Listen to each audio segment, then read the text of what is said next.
একটানা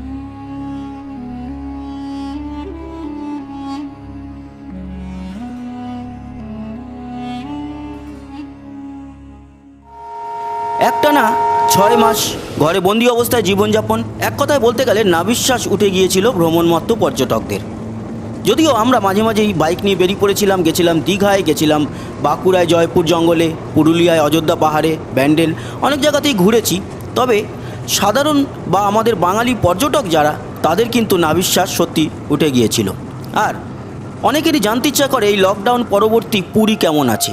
আমারও জানতে ইচ্ছা করে, তাই আজ বেরিয়ে পড়লাম পুরীর উদ্দেশ্যে। সেই পুরীর বিচ, মন্দির, চত্বর কেমন আছে, আজকে এই ভিডিওটা আপনাদের অন্যরকমভাবেই ভালো লাগবে বলে আশা করছি।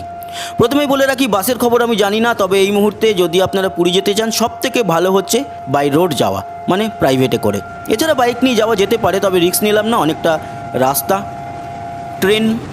ট্রেন চলছে জনশতাব্দী এক্সপ্রেস, দুপুর 2:30টায় হাওড়া থেকে ছাড়ে। ভুবনেশ্বর নামতে হবে, কারণ পুরী অবধি ট্রেন এখনও অবধি চলছে না। আরও একটি ট্রেন চলছে তিরুচিরাপল্লী, সেটাও হাওড়া থেকেই চলছে, তবে সপ্তাহে 2 দিন, বৃহস্পতি ও রবি বিকেল 4:10। সেটিও কিন্তু ভুবনেশ্বর অবধি, এবং ভুবনেশ্বরে নেমে সেখান থেকে প্রাইভেট গাড়ি করে পুরী 55 কিলোমিটারের মতো, খুব বেশিক্ষণ লাগে না, পাওয়া যাবে গাড়ি, চলে যাওয়া যাবে পুরীতে। আর এই মুহূর্তের খবর অনুযায়ী অক্টোবর থেকে চালু হচ্ছে দুরন্ত এক্সপ্রেস, সেটি কিন্তু পুরী অবধি চালু হয়ে যাচ্ছে। তাই ভ্রমণ পিপাসু বাঙালিদের জন্য এটা আরও একটি সুখবর এই মুহূর্তেই আমি দিয়ে দিলাম। তো চলুন পুরী এই মুহূর্তে কেমন আছে দেখে নেওয়া যাক। পুরীর মেরিন ড্রাইভ বিচ, এই বিচে আমি অন্তত 20 বছর আগে থেকেই আসা যাওয়া করছি। রথযাত্রা থেকে শুরু করে অনেক বড় বড় অনুষ্ঠানে আমি পুরীতে ঘুরে গেছি। এছাড়াও ফ্যামিলি নিয়েও আমি ঘুরে গেছি পুরী থেকে। তবে এবারের এই পুরী ভ্রমণ সম্পূর্ণ আলাদা।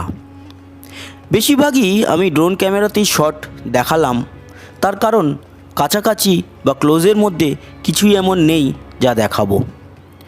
গতবারই যখন এসছিলাম তখনও কিন্তু প্রচুর উট দেখতে পেয়েছিলাম প্রচুর ঘোড়া। আপনারা যারা প্রতিনিয়ত পুরীতে আসেন বা পুরী সম্পর্কে যারা একটু খোঁজখবর রাখেন, তারা সবাই জানেন যে পুরীর বিচে ঘুরে বেড়ায়, উট চড়া যায়, এবং কোনো মুহূর্তেই পুরীর সমুদ্রের বিচ, বিশেষ করে দিনের বেলায়, কখনোই আমরা খালি দেখতে পাই না। তবে দিন বদলেছে, সময় বদলেছে, এই মুহূর্তে কিন্তু পুরীর বিচ সম্পূর্ণ খালি বলাই যেতে পারে। হোটেল সব কিন্তু খোলেনি। যারা পুরীতে আসতে চান তাদের আমি আগেই বলে রাখছি, পুরীতে যদি আপনারা হোটেল পেতে চান, তবে কলকাতা থেকে যারা আসবেন তারা, বা যারা বাইরে থেকে আসবেন তারা অনলাইনে অবশ্যই বুক করে আসবেন। এখানে আসার পর হোটেল পাওয়া কিন্তু খুব মুশকিলের ব্যাপার, আর পেলেও ভাড়া মারাত্মক বেশি। অনলাইনে যদি আপনারা বুক করে আসেন হোটেল, তবে অন্য সময় যে ভাড়া থাকে এখনও সেরকম।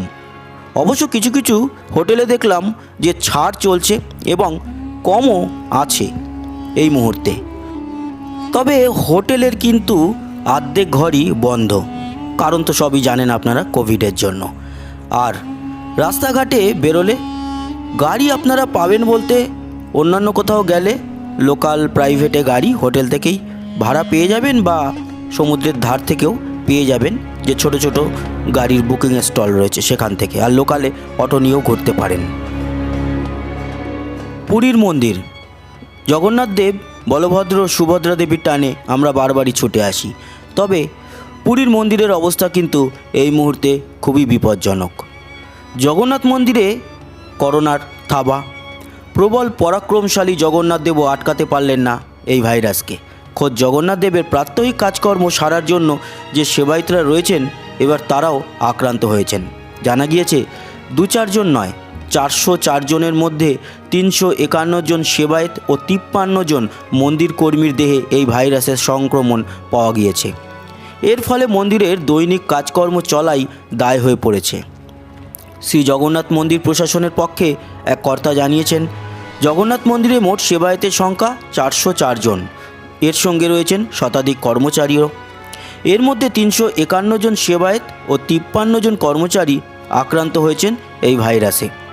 তিনি স্বীকার করে নিয়েছেন, এতজন সেবায়েত ও কর্মী এই ভাইরাসে আক্রান্ত হওয়ায় মন্দিরের দৈনিক কাজকর্মের ক্ষেত্রে কিছুটা সমস্যা হচ্ছে তা ঠিক। মন্দির প্রশাসনের পক্ষ থেকে জানানো হয়েছে, এই আক্রান্তের সংখ্যা যদি বাড়তে থাকে তাহলে কম বয়সী সেবায়েতদের মন্দিরের কাজে লাগানো হবে। কারণ এই মন্দিরে বেশ কিছু নিয়ম রয়েছে, যার কারণে বেশ কিছু সেবায়েত না হলে কাজ চালানো অসম্ভব। মন্দির সূত্রের খবর, দৈনিক কমপক্ষে 13 জন পুরোহিত বা সেবায়েতের একটি দল দেবতা বলভদ্র, দেবী সুভদ্রা এবং ভগবান জগন্নাথের পুজোর জন্য প্রয়োজন হয়। এছাড়াও বিশ্বের অন্যতম প্রাচীন এই বিষ্ণু মন্দিরের প্রতিদিনের আচার অনুষ্ঠানের জন্য পরিচারক ছাড়াও 39 জন পুরোহিতের উপস্থিতি অপরিহার্য। এই সংখ্যক পুরোহিত ও সেবায়েতের উপস্থিতি এখন সমস্যা দেখা দিয়েছে। যদিও এই সেবায়েতে সকলেই গৃহবন্দী রয়েছেন, কারণ এই আক্রান্তদের শরীরের অবস্থা স্থিতিশীল বলেই জানা গিয়েছে। যদিও গত মার্চ মাস থেকে এই মন্দির সর্বসাধারণের জন্য বন্ধ রয়েছে। মাঝে 144 ধারা জারি করে সুপ্রিম কোর্টের নির্দেশে রথযাত্রার অনুষ্ঠান হয়েছে, কিন্তু তারপর থেকে ফের সিংহদুয়ার বন্ধ করেই রাখা হয়েছে। ইতিমধ্যেই মন্দির কর্তৃপক্ষ নিয়মিতভাবে সেবায়েত ও কর্মীদের করোনা পরীক্ষা করাচ্ছেন, তাতে ফল অবশ্য মিলেছে। এই ছিল মোটামুটি এই মুহূর্তে পুরীর পরিস্থিতি। আর পুরীর মন্দিরে মোটামুটি বলতে পারেন এই মুহূর্তে পুজো প্রায় দেওয়া যাচ্ছে না।